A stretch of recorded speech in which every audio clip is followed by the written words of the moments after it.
হে বন্ধু, আমার ছোট্ট জগতে অনেক অনেক স্বাগত। আমি একটি ব্লাউজের ওপর সেলাই করেছি। কি সেলাই তার নাম আমি বলতে পারি না, শুধু সেলাই করতে হয়, সেলাই করেছি। সব সেলাইয়ের নাম আমি জানি না, ওই কোনো রকম পারি, শিখছি আর কি। যে রকমই করেছি সেরকমই আপনাদের সাথে শেয়ার করেছি।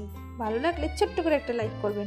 আর যদি আমার চ্যানেলটি সাবস্ক্রাইব করা না থাকে, আমার চ্যানেলটি সাবস্ক্রাইব করে আমার সাথে থাকুন, আমার পাশে থাকুন। আর অনুরোধ রইল ভিডিওটি সম্পূর্ণ দেখার।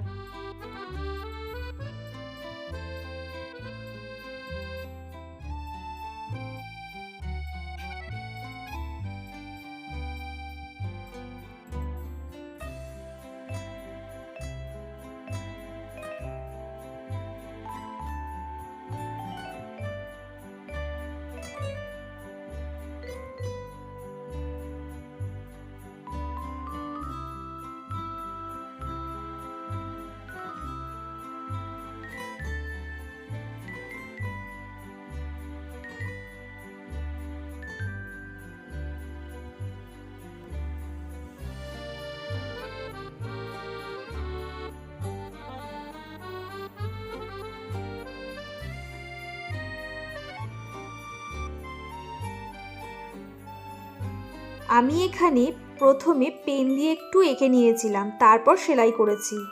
সমস্যাটা হলো পেন দিয়ে আঁকলে না পেনের দাগটা না রয়ে যায়, ওঠে না, ধুলেও ওঠে না।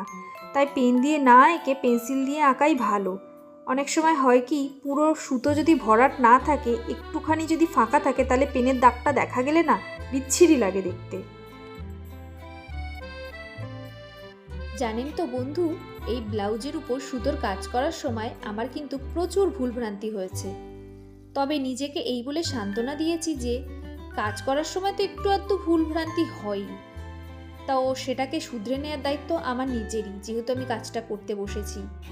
চেষ্টা করেছি ঠিকঠাক করার, এখন যতটুকু পেরেছি ততটুকু তো করেছি, সবটুকু আর পেরে উঠতে পারিনি, যেহেতু শিখছি আমি।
তো বন্ধু, ধৈর্য সহকারে ভিডিওটি দেখার জন্য অসংখ্য অসংখ্য ধন্যবাদ। ভালো থাকুন, সুস্থ থাকুন, হাসি খুশিতে থাকুন। আর আমি এটাই বলবো, আমার পরবর্তী ভিডিও দেখার জন্য অপেক্ষা করতে থাকুন। Bye bye.